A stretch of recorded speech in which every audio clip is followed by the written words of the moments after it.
الفيديو اللي فات بتاعي حد عمل لي كومنت قال لي مازن انا عندي 17 سنه وعايز اعرف اعمل فلوس اعمل ايه. مع اني ما بتكلمش على فلوس كتير على الشانل ده، انا المفروض اتكلم عليها، فقررت اعمل له الفيديو ده بالذات. عارف الفيديو ده في دماغ كل حد اوريدي، كل حد ده دلوقتي في السن ده عايز يفتح حاجه، عايز يعمل فلوس، بدأ يفكر في الفيوتشر بتاعه. بس الناس مش ملاحظه ان في طرق كتيره تعمل فلوس غير الجامعه، ان انت تخش الجامعه وتعيش حياه كئيبه قوي. كل حد بيعيش نفس الحياه دي، لو تخش الجامعه وبعدين تشتغل ل 60 سنه ولا حاجه ولا او تشتغل لغايه ما تبقى عندك 60 سنه وبعدين تعمل ريتاير وبعدين تاخد الفلوس حياه عامه ما فيهاش اي انرجي كده، ما فيهاش طاقه، ما فيهاش المتعه. فانا قررت اعمل الفيديو ده ليه كنت. انا هبدا بان انا اتكلم على الطريقه اللي انا بستخدمها ان انا اعمل فلوس دلوقتي، وهي هتوصلني لايه. عامة انا فاتح بقالي فاتح تشانل من وانا عندي 15 سنة، بس كنت فاتح تشانل انجليزي ودلوقتي فاتح التشانل العربي ده. انا عندي 16 سنة دلوقتي، فانا بدور على طرق انا اعرف استخدمها، حد في امكانياتي انا اعرف استخدمها. يعني عندي 16 سنة، يعني الفلوس الوحيدة اللي كانت بتدخل لي من قبل ما او الفلوس الوحيدة اللي بتدخل لي دلوقتي هو مصروفي مثلا من امي وابويا. وانا متأكد انت نفس الحاجة، عندك 17 سنة بالكتير قوي ممكن تكون بتشتغل حاجة على الجنب كده وخلاص، بس مش حاجة بجد بتجيب لك فلوس، مش شغل بجد. فايه اللي انت ممكن تعمله؟ بص انا اكتشفت ثلاث حاجات. الحاجة الأولانية هو إن أنت تفتح أي سوشيال ميديا وتتكلم على حاجة أنت كويس فيها. قول يا عم أنت بقالك بتروح الجيم شوية حلوين، وبدأت بقالك بتروح مثلا 3 سنين وبنيت جسم حلو. توري الناس، بصوا يا جدعان على يوتيوب بقى تعمل فيديوهات كتيرة. بصوا يا جدعان عملت كذا كذا كذا كذا، ده الريزلتس بتوعي، أنا باكل كذا ووصلت لكذا كده. تفضل تتكلم بقى وتعلم الناس على حاجة أنت كويس فيها. وبعدين تفتح كورس أو كوميونتي على الجنب، زي شويه فيديوهات كده انت اوريدي عامل لهم ريكورد، تلمهم على بعض ترتبهم بترتيب كويس، وتايتل كل واحد بالفيديو بتاعه الصح، وتنزلهم ككورس يا جدعان. وتبقوا تقول في يوتيوب بتاعك بقى، يعني لو لاحظتوا انا على الفيديو ده وعلى كل فيديو بنزله على الشانل ده في الديسكريبشن بتاع الفيديو في لينك كده. اللينك ده بيوديكوا لكوميونتي انا عاملها اسمها سوشيال ميديا اوف بوزيتيفيتي. انا بقى في الفيديو بتاعي بقول ايه؟ بقول يا جدعان انا بتكلم على الحاجات دي، وانت شخص عايز تتحسن في حياتك لو انت بتتفرج على فيديوهاتي. فلو انت عايز توصل لليفل اعلى، عايز توصل لليفل ادفانسد بجد عشان حياتك تشوف فيها فرق كبير مش فرق صغير كده وخلاص، الكوميونتي دي هتبقى ليك.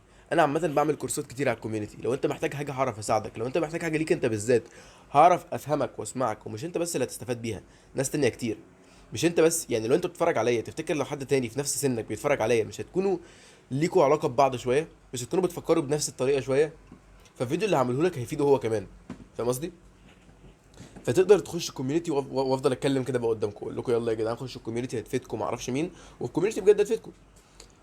انت تعمل نفس الحاجه بالظبط، تفتح فيديوز، تفتح يوتيوب تعمل شويه فيديوهات على جسمك وما اعرفش مين وازاي بنيت الجسم ده، وكلت ايه عشان تعرف تبنيه، بنيته على كام سنه، وبتاخد بتشرب ايه، بتاكل ايه، حاجات كده بقى كتير. وبعدين تروح فاتح الكورس زي ما بقول لك، شويه الفيديوهات على بعض دول وتبيعه للناس، تقول له يا جدعان انا لو عايزين تاخدوا الموضوع ده بجد وعايزين تهتموا بيه قوي وعايزين تبنوا الجسم الجامد ده عشان حياتكم تتغير بجد، خشوا الكورس بتاعي. بس ده يوتيوب. المشكله الوحيده في يوتيوب ان بياخد شويه وقت.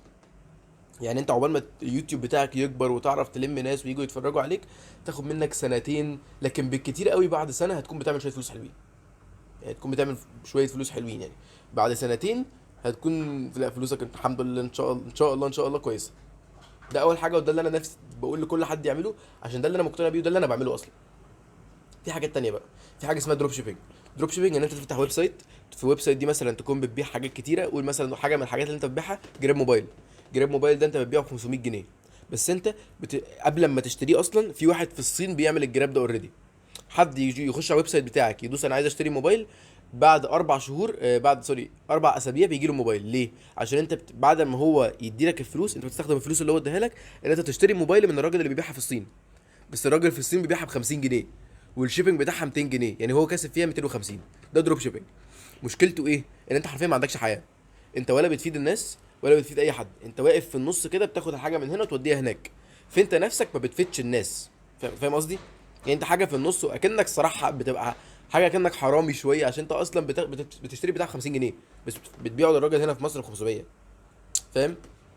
دي دروب شيبنج. في حاجه ثالثه ودي اخر حاجه الصراحه انا عارفها، ما ضحيتش انا في حاجات تانية، اسمها اي كوميرس. اي كوميرس ده عامل زي امازون بالظبط. عارف ازاي امازون عنده بيت كبير، فاكتوري كبيره كده فيها ستور هاوس، يعني في حاجات كتيره جدا بقى بالالاف والملايين. وانت لما تيجي تشتري حاجه من امازون يروح هو واخد حاجه من عنده ويروح بقى عاملها لك شيب اونلاين. هي دي نفس القصه بالظبط، ده اي كوميرس. تشتري حاجات عندك تحطها في اي مكان عندك، وتفتح ويب سايت تقول الحاجات دي موجوده عندي. لما حد يجي يشتري تروح انت باعت له حاجات شيبنج بس. اللي دروب شيبنج واي كوميرس شبه بعض شويه، بس الاتنين نفس الفكره. الاتنين برضو تحسهم نو لايف، انت بتاخد حاجه من هنا وتبيعها هناك، فاهم؟ بس براحتك. المشكله فيهم هما الاتنين بقى ايه؟ ان انت عشان تعرف تبدا دروب شيبنج او اي كوميرس محتاج شويه فلوس. انت عشان تجيب الحاجات عندك اوريدي محتاج فلوس، عشان تعرف تفتح ويب سايت تعمل حاجات كده ممكن تحتاج فلوس، غير لو انت اتعلمت اللي هو برضه محتاج فلوس، فاهم قصدي؟ لكن يوتيوب مش قوي كده. يوتيوب انت بتتعلم في طريقك. يعني انا لما بدات اتكلم في يوتيوب ما كنتش عارف اتكلم عدل خالص. ما كنتش بعرف اكمل جمله من غير ما افضل اعمل كده في نص الجمله. ما كنتش بعرف اكمل جمله حلوه.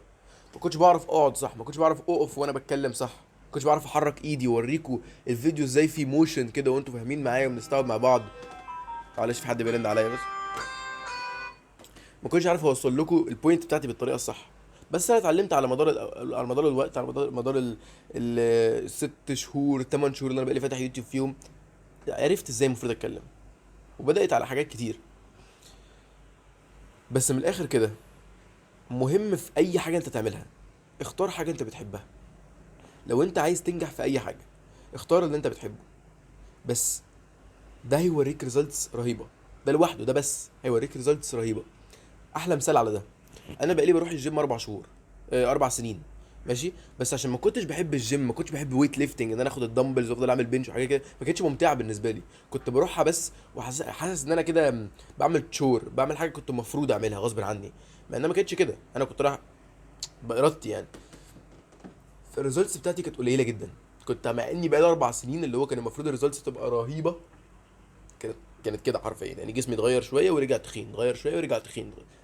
وبعدين من 5 شهور بالظبط او 6 شهور بدات حاجه اسمها كاليستينكس، اللي انت بتشوفها على تيك توك وعلى انستجرام، الناس اللي بيلعبوا عقله كده وبيفضلوا يلفوا حواليها وينطوا على البار وحاجات غريبه كده، ده كاليستينكس. انا بصيت عليهم انبهرت، قلت ايه ده؟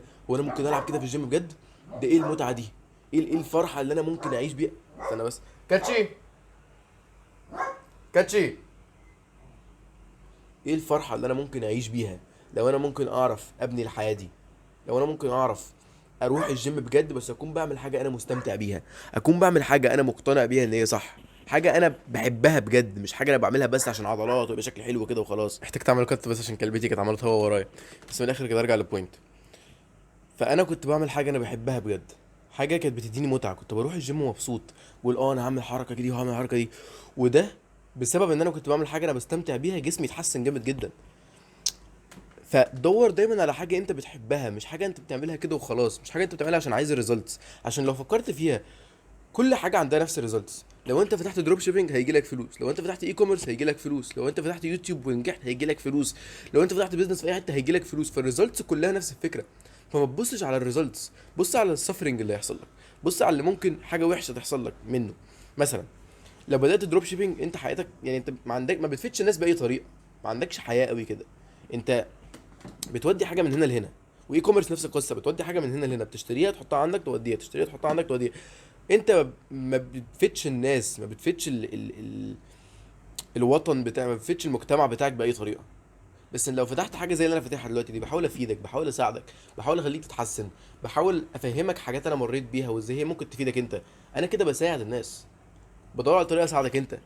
وانت انت يعني الناس اللي في المجتمع هم المجتمع نفسه يعني، فاهم قصدي؟ فانا بساعدك وبساعد العالم. ففي كده حاجه جوايا بتقول لي اه يا اسطى انت عامل فرق. فاهم؟ اللي هو انت مش بتتكلم، انت مش بترغي كده وخلاص، انت في فرق. فزي ما بقول لك، مهما كان انت بتعمل ايه دايما اختار حاجه انت كويس فيها. فانت عندك الثلاثه اوبشنز اللي عندي دول، لو انت عارف اي حاجه زياده عندهم براحتك. بس اعرف بس، خليك ماشي على واحد فيهم لغايه اما تشوف شويه ريزلتس.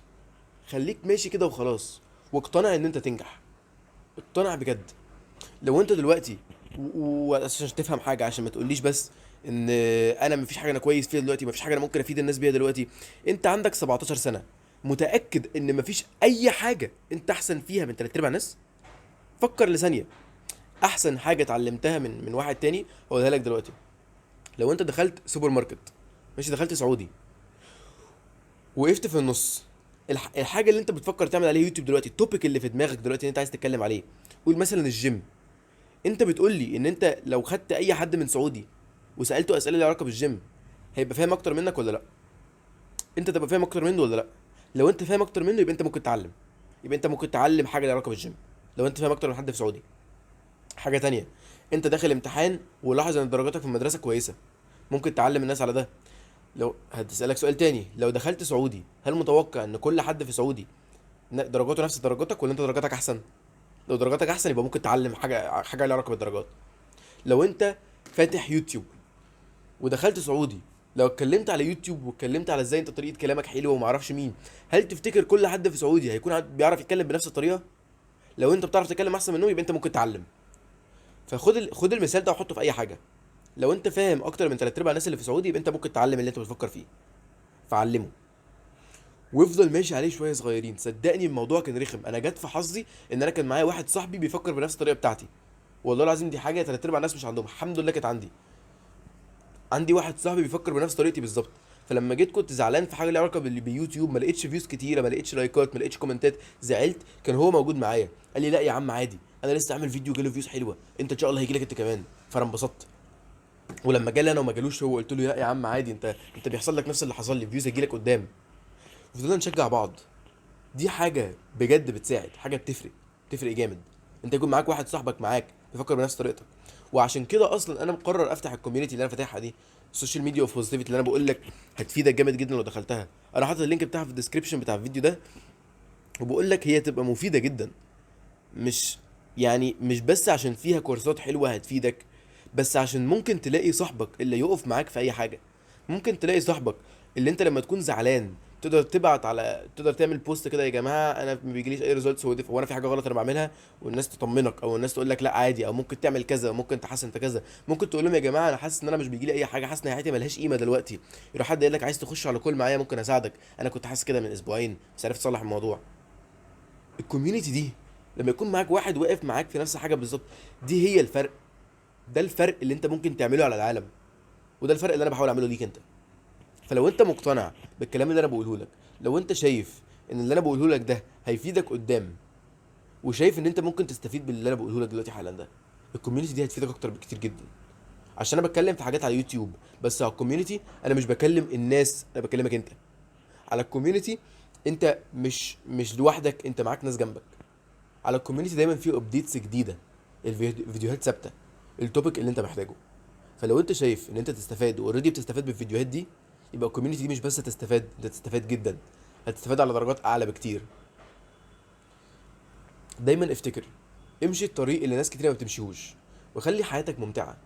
ما تمشيش في الطريق الطبيعي اللي كل حد بيمشي فيه، بيبقى طريق زهق، بيبقى طريق زعل، مش ممتع، ما فيهوش طاقه، ما فيهوش الاراده اللي انت بتبقى عندك الاراده دي وانت بتعمل حاجه انت بتحبها. دايما افتكر، امشي الطريق اللي مش ناس كتير بتمشيه، امشي الطريق اللي هيفرقك من بقيه الناس. اشوفك الفيديو الجاي.